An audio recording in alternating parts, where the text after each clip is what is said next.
નસવાડી જિલ્લાના જૂના તણખલા ગામે છેલ્લા એક મહિનાથી પીવાના પાણી માટે ગ્રામજનોને વલખા મારવાનો વારો આવ્યો છે। નસવાડી તાલુકાની સાંકળ ગ્રામ પંચાયતનું જૂના તણખલા ગામ આવેલું છે, જેમાં નિશાળ ફળિયું, મહાદેવ ફળિયું, પાછલું ફળિયું આમ 3 ફળિયા આવેલા છે। આ 3 ફળિયામાં 500થી વધુ લોકોની વસ્તી આવેલી છે। ગામની 15થી વધુ મહિલાઓ પાણીની રજૂઆત કરવા માટે સાંકળ ગ્રામ પંચાયત કચેરી ઉપર પહોંચ્યા હતા, પરંતુ ગ્રામજનોની રજૂઆત સાંભળવા માટે ગ્રામ પંચાયત કચેરીમાં તલાટી કે સરપંચ કોઈ ન હતા। ગ્રામજનોનો આક્ષેપ છે કે તલાટી અને સરપંચ કચેરીમાં બેસતા જ નથી અને અમારી રજૂઆત સાંભળતા નથી, ત્યારે અમે પાણી માટે કોને રજૂઆત કરવા જઈએ? સરકાર કહે છે કે ઘરે ઘરે પાણી પહોંચતું થયું છે, પરંતુ અમારા ગામમાં છેલ્લા 1 મહિનાથી પીવાના પાણી માટે મુશ્કેલી પડી રહી છે, તેમ ગ્રામજનો દ્વારા જણાવવામાં આવ્યું હતું।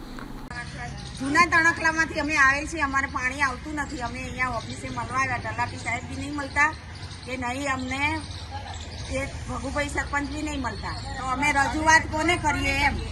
હવે અમારે કહેવાનું કોને એમ? અમારે એટલી બધી પાણીની તકલીફ છે। અત્યારે પ્રસંગ હોય તો અમારે કાઢવો કઈ રીતે એમ? હા, અને જાનવરો બિચારા ક્યાં પાણી પીવે વિચાર કરો। તો હજુ સુધી કોઈ દિવસ ભગુભાઈ સરપંચ અમારે ત્યાં જોવા આવ્યા નથી, ગામમાં આવતા નહીં કે કોઈ દિવસ જોવા નહીં આવ્યા। પાણી વગર અમારે કરવું શું એમ? બોરિંગ બગડેલો છે, મોટરે નહીં નાખતા, બે બોર અમારા ખરાબ છે। અમે બહાર થી પાણી લાવીએ છીએ,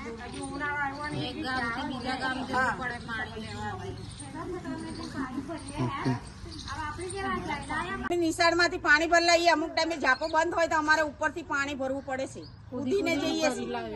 અમારે પાણી વગર બિલકુલ ચાલતું નથી, શું કરીએ? અમારા ઘરે પ્રસંગ હોય તો અમારે લાવવાનું ક્યાંથી? પાણી બગડી જાય તો અમે કઈ જઈશું? સરપંચ કોઈ દિવસ જોવા આવતા નથી અમારા ગામની અંદર।